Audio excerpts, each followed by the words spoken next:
Nvidia's newly announced Rubin CPX GPU might be more than meets the eye. The CPX is designed for large context AI workloads with up to 30 petaflops of FP4 for inference. It's a massive monolithic die and it's meant to go into the server racks, the Vera Rubin platform. For context, this CPX chip offers 7.5 times faster performance in rack deployments than the Blackwell GB200. But you might notice that this chip's topology looks awfully familiar. Could this be the RTX 6090? If so, I think AMD could have an opening to dominate gaming in the next generation.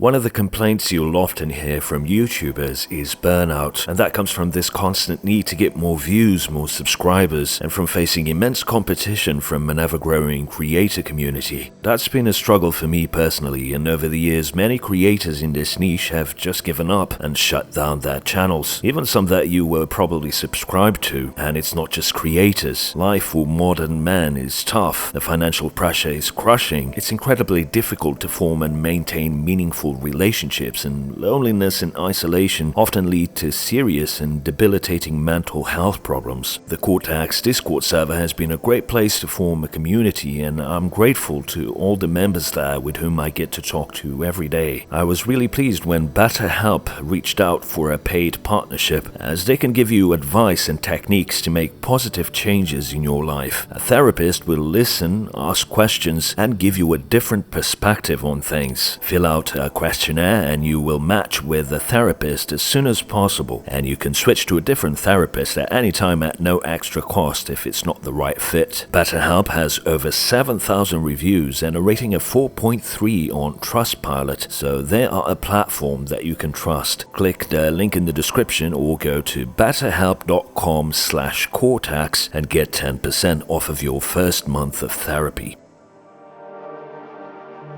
So what exactly is this CPX chip? By reducing precision, so basically doing math in FP4 instead of FP8 or FP16 or FP32, which offer higher precision, the chip can increase its throughput massively. If you are not familiar with the concept of sparsity, in very simple terms, since many values in data or a model are zero, only a few important parts are active or used at a time. So FP4, which only has 4 bits, can save memory and speed up AI computations. Thanks to some clever engineering, the loss of accuracy doesn't actually affect the end result that much, especially in things like AI image generation. And that's precisely what this chip was designed for large context image generation, meaning long format video and games. You see, while long format video generation will certainly be one of the key workloads for these CPX chips when they are deployed by hyperscalers like Meta and Google, I think that it's actually gaming that Nvidia will be targeting first and foremost with these chips. OpenAI just released a chart that shows what people are using ChatGPT for, and generating media is a mere 5% of the use case. People are not generating video or images at the volume that companies like Nvidia and OpenAI expected. Not that there's a lack of AI slop being uploaded to Instagram, TikTok, and unfortunately even YouTube, but it feels like a novelty that most people just can't be bothered to interact with, let alone create themselves. But guess what? People do interact with and spend a lot of their time with games and TV series. But isn't Nvidia already making GPUs for gaming, like the RTX 5090? Well, I think there's a whole paradigm shift happening that I believe Nvidia wants to dominate before someone else does. Take a look at this. This is Magica 2, a generative world engine. So I'm just grabbing a still image from ArtStation. This is from an artist called CNE. I upload the image to Magica 2 and generate a description for it and then hit start. And after a few seconds, a game world is generated off of the image that I uploaded. And here I'm actually controlling the camera. You can see the keys I'm pressing at the bottom of the image. It's far from perfect. I mean, this is running on my browser, connected to a server somewhere, and still, it's an actual interactive game game world created from just an image. But surely we're years away from having something that actually resembles a game, right? Well, here's an evolution of this concept that World Labs just released. Here, not only is the frame rate and the responsiveness greatly improved, it can actually be further improved with extended context LLMs, as this video shows. This is what I think CPX is for generating game visuals on the cloud. I think that with the next generation of GPUs, Nvidia will make a big push for real-time neural rendering, and I believe that that will trickle down to the RTX 6090. The DLSS frame generation was just the first step towards this paradigm shift. Nvidia wants to bypass most of the traditional rendering pipeline and replace it with fully AI-generated frames. So with that in mind, I do think that the CPX will be adapted to the consumer products of Nvidia's next generation of gaming GPUs, at least for the high-end parts. So this, I think, is indeed the 6090. So here we have on the right the 5090 artist render that Nvidia provided back when it was announced, and on the left is the new CPX artist render. This is not to scale, I just made it larger to make it easier to understand what is on the die. So I'm assuming here that the render is somewhat close to the final chip's topology. On the CPX we can see 3 64-bit PHYs on each side and 2 at the top for a total of 512 bits, and this will be either GDDR7 or GDDR7X, which hasn't been announced yet, but we're a year away at least from a 6090 being launched, so it's possible that we'll have GDDR7X by then. I'm assuming here that Nvidia will release the 6090 on 2nm, and we'll see why in a minute. And the reticle size max for TSMC 2nm is 858mm squared. Nvidia usually stays a bit below reticle limit, but I think this time around they might actually have to go with the maximum size possible. That means the CPX and possibly the 6090 will be almost 13% larger than the 5090 die, which was already gigantic. That makes these the largest monolithic GPUs ever made. At the bottom of the render there's 16x PCIe and what looks like 4 display outputs. If the CPX was just some sort of accelerator, it's unlikely it would need 4 display outputs and ROPs, which is another clue to this being more than just an AI chip. In the center of the render we have the L2 cache, and I'm assuming here 2 blocks of 64 megs each. The 5090 was on 5nm, so I'm assuming a rough 1.34 SRAM scaling going down to TSMC N2, so that's a total of 128 megabytes that can fit into a chip of this size. The 6090 would probably have some cache disabled, so something like 96 megabytes of L2 would be reasonable to expect. Now where things get interesting is with the number of cores. If we project a cluster from the 5090 render onto the CPX render, you'll notice that the CPX has significantly more cores, whereas the 5090 has 3 GPCs per cluster, so a total of 12 GPCs. The CPX, or 6090, has 4 GPCs for a total of 16, but these are wider GPCs. You can see how there are possibly 12 SMs per GPC, but this is assuming 6 TPCs inside each of these graphics processing clusters. It's possible that Nvidia increases the TPCs to 8, which would result in 16 SMs per GPC. From the render though, it doesn't look like 8 TPCs to me, it looks like 6.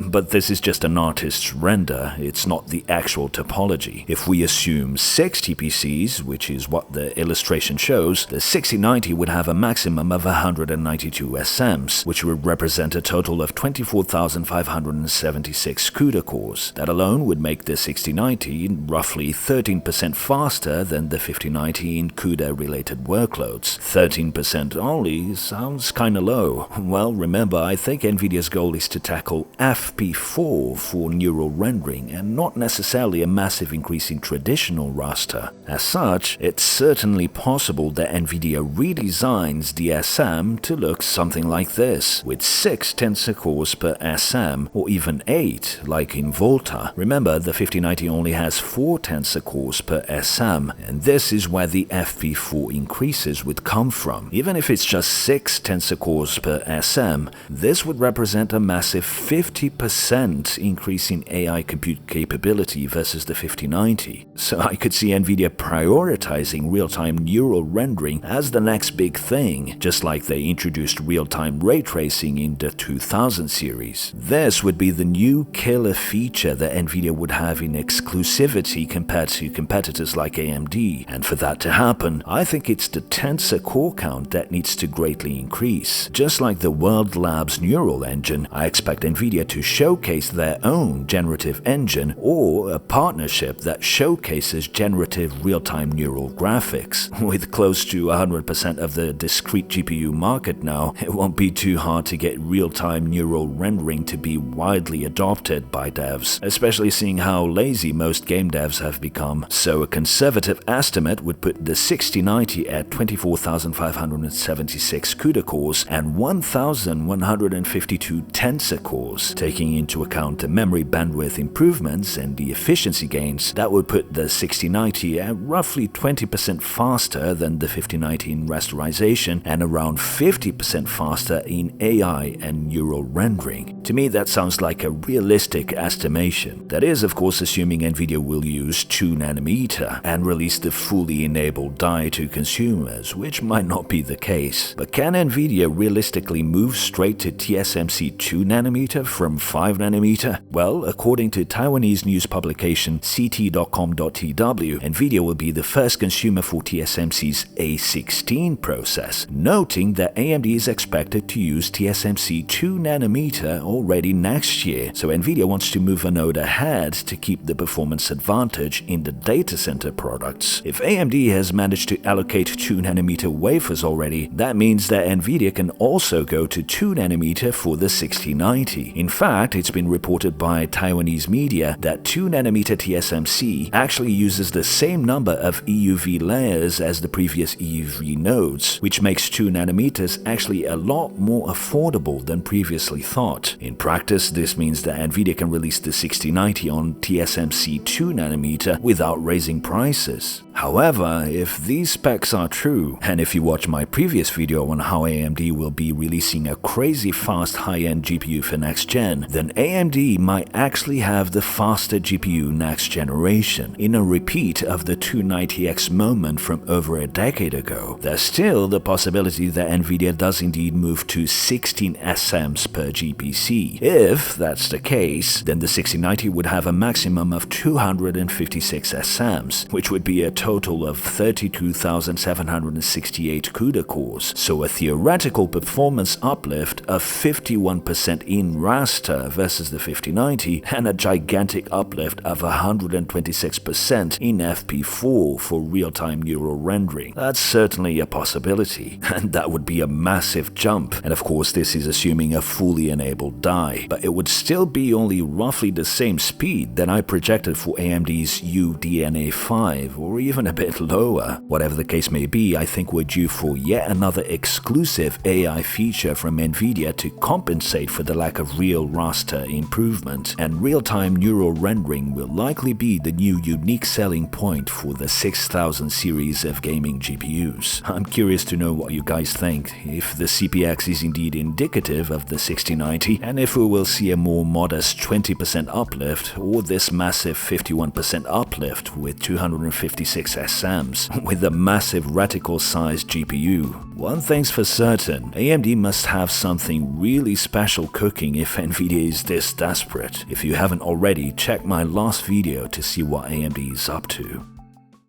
This video was made possible by my awesome patrons. If you join my Patreon for just a couple of dollars per month, you get exclusive access to the Cortex Discord server, where a welcoming community of hardware enthusiasts gets together every day to talk about tech. If you can't contribute right now, then please give this video a like and share it on your socials, and subscribe to the channel, as that really helps. Thanks for watching, and until the next one.